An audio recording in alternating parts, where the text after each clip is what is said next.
Are thoughts the effects of feelings, or does feelings come from thoughts? Like, which is the cause? Like, it's like, and it's like on a loop, right? It's like Joe Dispenza said, you have these thoughts and then you're producing these feelings, and you have these feelings and you're producing these thoughts. Like, how do I transform that? How do I change that if I don't know what the cause is? If I think my feelings are causing me to think a certain way, or my thoughts are causing me to feel a certain way, and how do I go about to change either one so I can get in alignment with that which I desire? And so I'm going to go back to the Bible. Like, those who follow me know that I use the Bible as the standard, and it's not the only one. All the sacred texts are basically saying the same thing. But since I live over here in the United States in the West, and I grew up on biblical teaching, although it was erroneous, it wasn't done in the light of truth. It was done in the light of manipulation, but that's for a whole nother video. In the beginning, God said, right? God said, it didn't say God felt. God said, let there be light. Let there be an understanding. That's what light, because we know that the physical lights came later, right? The sun, the moon, the stars. But in the beginning, God said, let there be light. And there was light, there was consciousness, there was an understanding. And then we go to St. John, the first chapter. In the beginning was the Word. The Word was with God. The Word was God. And there was nothing that was made that wasn't made by the Word. So if everything is created by the Word, then feelings are an effect of thoughts. The thoughts come first. Like, we're told how to feel based on the thoughts we have, right? So if I tell you that you're impoverished, that you lack intelligence, that you're not smart, that you're lack confidence, how does those words make you feel? It makes you feel a certain way. It makes you feel less than.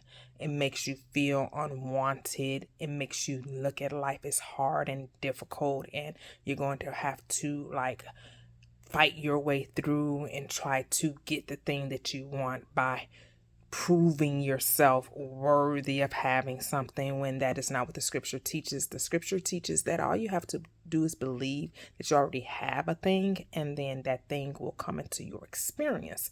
But it's all about according to how you think. And how do I know this? Again, in Proverbs, it says, as a man thinks in his heart, which is synonymous with the mind, so is he. So again, it's not about what you feel, because you are the operant power. And not only do you get to tell yourself how to think, you get to tell yourself how to feel about what you're thinking.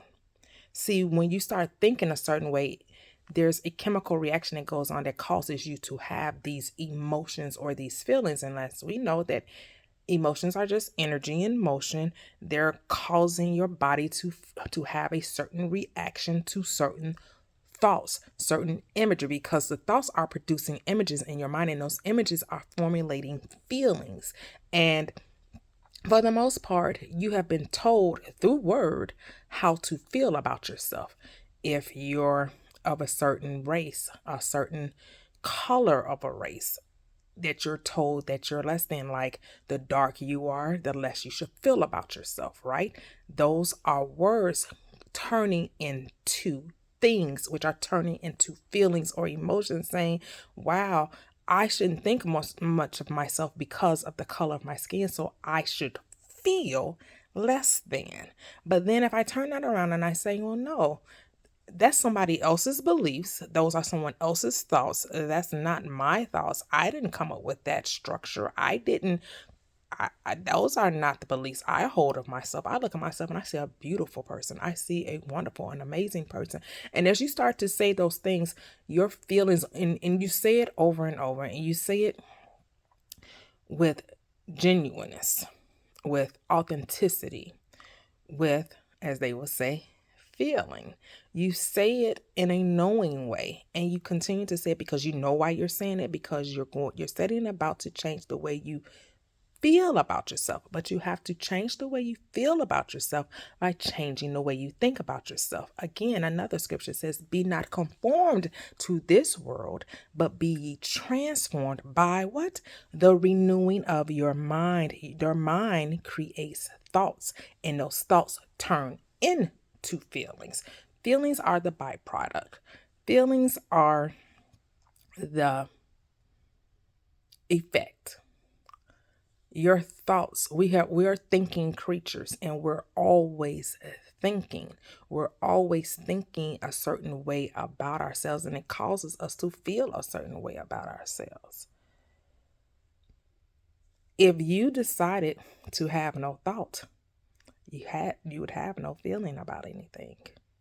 If you decided to just like, I'm not going to think anyway about this person that people have told me and said that this person is cruel and negative and low toxicity. And if I know that, then maybe I start to feel fear, anxiety, and trepidation about engaging with this person. But if I decided to say, that's their thoughts, and I'm not going to let their thoughts cause me to feel a certain way about another person, which should cause me to act a certain way towards them based on somebody else's thoughts. I'm going to form my own thoughts, which are my own opinions based on my own experience. And so I'm not going to give any thought about it, which will cause me not to feel any way about it. You see, like if I don't think anything about a certain thing, then I can't feel anything about it, because I'm not thinking anything about it.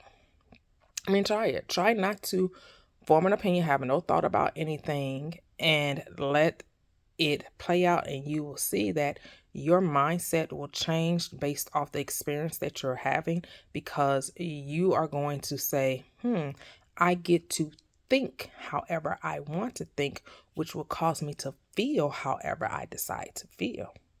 Like if we let feelings rule, if we let how our body felt rule our life, which most people do, you notice that people are erratic, right? Because they allow their feelings of anger to manipulate and control their behavior. But if they thought differently about the situation, they would realize that there is nothing to feel angry about, or feel insecure about, or feel unwanted about. See, those thoughts are causing you to think or to feel a certain way. Everything you're thinking is causing you to feel a way. So you have to change the way you put off the old conversation. How do we conversate? How do we converse with one another? We use words. So put off the old conversation, which is of the old man, and be renewed by the spirit of your what? Mind. Your thoughts. You are the thinker. You are telling yourself how to think, thus allowing yourself to feel a certain way. But if you thought differently about anything, you would most certainly feel differently. If you thought better of yourself, you would most certainly feel better about yourself. If you thought and truly believed it, not just thought it like in passing, but really believed and accepted that you were this powerful being, this being that gets to choose the life they want to experience based on how they see themselves, the thoughts that they're thinking, and cause yourself to feel confident in the words that you're speaking. See, your words, they are spirit and they are life.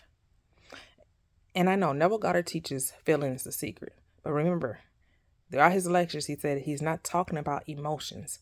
He's talking about the naturalness of being the thing you say you are. By becoming, being, owning, embodying that which you desire to be. It's not about emotions. It's not about feelings.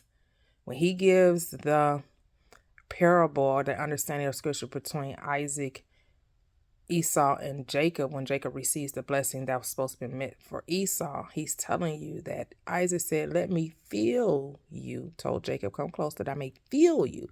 He needed to touch him. He needed to feel the naturalness of the thing that Jacob was saying he was embodying. It had to feel natural.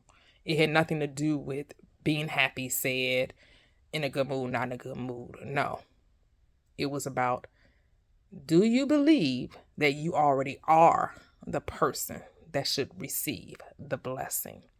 And it has nothing to do about if you feel good, or if you're on high vibration, low vibration, if you feel negative, if you're angry, if you know, a lot of people get things that they want by allowing themselves to go to that place of anger because they don't judge it, because they don't see wrongness in it, and they're able to manifest by using that energy, by not condemning themselves. Happy is the man that condemneth not himself in the thing in which he alloweth. Some people know how to take that energy of anger and get everything they could possibly want because they're not condemning themselves. So if you listen to my other video, judgment belongs to man alone, and to man alone does judgment belong.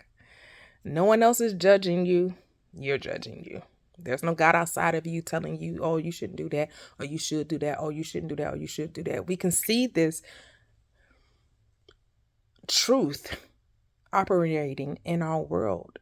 All we have to do is look and see. People are doing whatever the heck they want to do. And yes, they are reaping the effects of their choices. And we don't always know how things are going to play out. We don't know. But if you just understood that this world was just a play, a game, and that we get too caught up in the game and we let emotions, feelings take over as opposed to thinking differently about it and forming a different opinion about it will cause you to feel differently about it. I'm telling you, thoughts create feelings because feelings are things. All thoughts turns to things, literally. So, what came first? The chicken or the egg? The thought. The thought was first. In the beginning, God said, let there be, and it was.